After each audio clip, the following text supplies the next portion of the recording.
पिछले एपिसोड में रेयांश और टॉर्गन की जबरदस्त टक्कर हुई। टॉर्गन की बर्फीली शक्तियां रेयांश के लिए नई चुनौती बनकर आईं, लेकिन अपने एलिमेंटल कमांड के जरिए रेयांश ने उसे मात दी।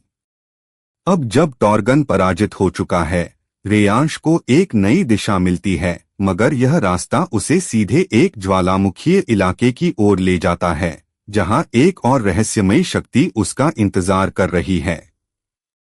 रेयांश बर्फीले मैदान से आगे बढ़ता है और उसके कदम अब गर्म जलते हुए पत्थरों पर पड़ते हैं।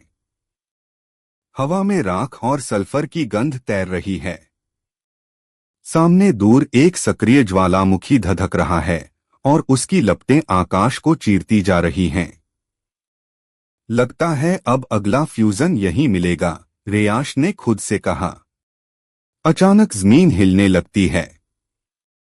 एक भयानक आवाज के साथ धरती फटती है और एक विशाल अग्निदानव बाहर निकलता है। उसका नाम था लावारस, एक ऐसा राक्षस जो ज्वालामुखी की आत्मा से बना था। कौन हो तुम जो मेरे क्षेत्र में घुस आया? लावारस की आवाज गूंजती है। रेयांश बिना डरे बोला, मैं एक फ्यूजन वॉरियर हूं। मैं अपनी शक्तियों को संतुलन में लाने आया हूं, विनाश करने नहीं। लावारस हंसता है, संतुलन? आग कभी संतुलन नहीं मानती। आग सिर्फ भस्म करना जानती है। बातों का अंत लड़ाई की शुरुआत थी। लावारस ने अपने हाथों से आग के गोले फेंकने शुरू कर दिए। रेयांश ने हवा और पानी के कॉम्बिनेशन से उन्हें रोकने की कोशिश की, लेकिन गर्मी इतनी तीव्र थी कि उसकी ऊर्जा जल्दी ही कम होने लगी। मुझे कुछ नया करना होगा, रेयांश सोचने लगा। उसे याद आया कि जल ही अग्नि को शांत कर सकता है, लेकिन सीधा पानी फेंकना लावारस पर बेअसर होगा। उसे चाहिए कुछ और शक्तिशाली, एक स्टीम फ्यूजन। रेयांश ने अपनी जल शक्ति को अपनी वायु शक्ति के साथ मिलाया। उसके हाथों से अब भाप की धार निकलने लगी, इतना गर्म कि वह खुद आग बन गई, लेकिन बिना विनाश के। ये लो, स्टीम स्ट्राइक, रेयांश ने वार किया। भाप की तीखी लहर लावारस के सीने से टकराई। वह झुलसा, लेकिन अभी हार नहीं मानी। उसकी आंखों में अब क्रोध की ज्वाला थी। अच्छा खेला तूने, बच्चा, लावारस गरजा, अब मेरा असली रूप देख। उसका शरीर और बड़ा हो गया, लावा उसके शरीर से टपकने लगा। वह अब एक चलते फिरते ज्वालामुखी जैसा दिख रहा था। रेयांश ने खुद को शांत किया। अब वक्त है फ्यूजन कमांड का। लेकिन तभी कुछ अजीब हुआ। रेयांश के शरीर में कंपन होने लगा, जैसे उसके अंदर की फ्यूजन शक्ति खुद डर रही हो। ये क्या हो रहा है? उसने खुद से पूछा। तभी उसकी पीठ पर एक चिंगारी जली।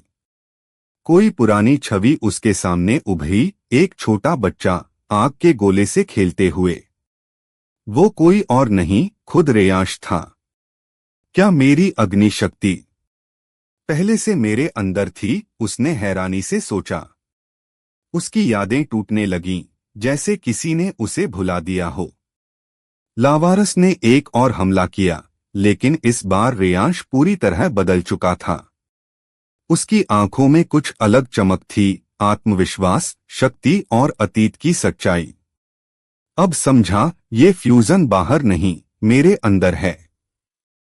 रेयांश ने अपनी ऊर्जा को इकट्ठा किया और पहली बार उसने अग्नि तत्व को बिना किसी डर के अपनाया। Fire fusion accelerator mode. उसके शरीर से आग की लपटें निकलीं, मगर ये लपटें विनाशकारी नहीं थीं, ये शुद्ध ऊर्जा थीं, जो नियंत्रण में थीं। लावारस ने डर के मारे पीछे हटना चाहा, लेकिन अब देर हो चुकी थी। रेयांश एक ही वार में उसे जमीन पर गिरा देता है। लावारस शांत हो गया। उसने पहली बार किसी में अग्नि की सही समझ देखी थी। तू जीत गया, रेयांश। मेरी शक्ति अब तेरी है, कहते हुए लावारस लावा में समा गया और एक अग्नि क्रिस्टल छोड़ गया।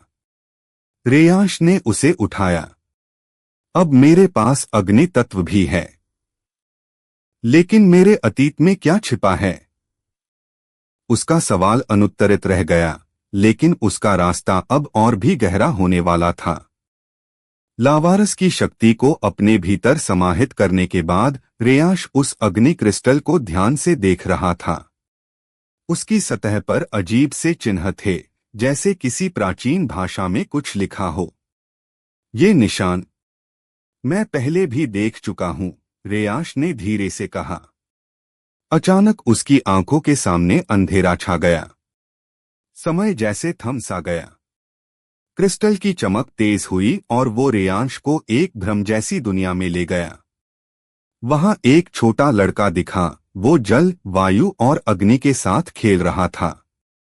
पर ये कोई सपना नहीं था, ये रेयांश की ही भूली हुई यादें थीं।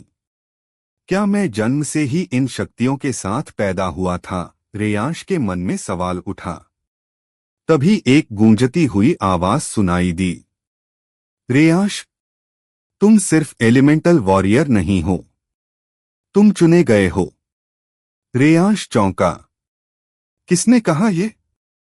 कौन हो तुम?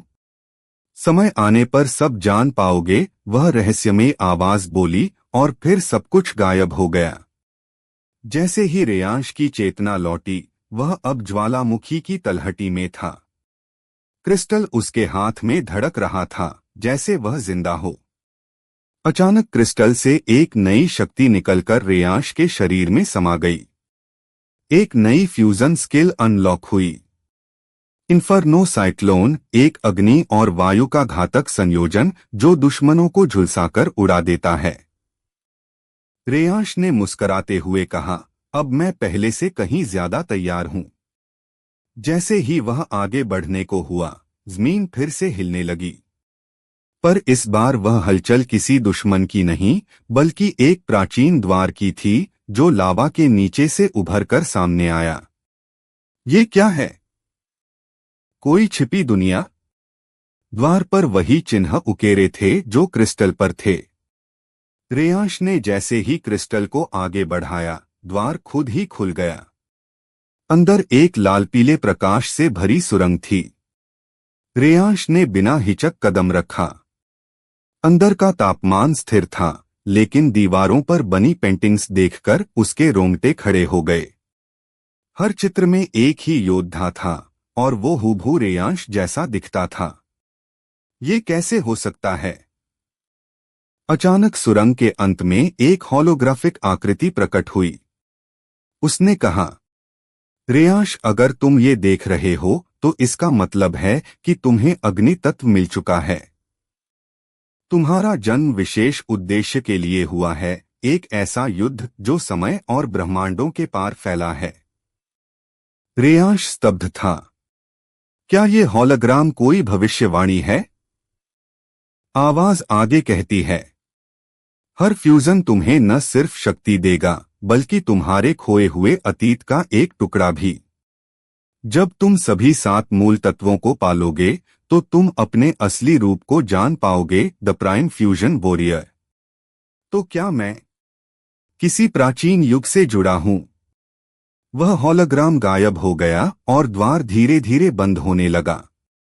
रेयांश जैसे ही बाहर आया, आकाश में बिजली गड़की। दूर एक नया क्षेत्र दिखा, पहाड़ों के बीच छिपा एक जंगल, जहां से एक गहरी धुआं भरी आवाज आ रही थी। अब अगला टुकड़ा वहीं मिलेगा, रेयांश ने नजरों में दृढ़ता लाते हुए कहा। लेकिन उसे अब ये एहसास हो गया था, यह सिर्फ तत्वों की यात्रा नहीं, बल्कि उसकी पहचान की खोज भी थी।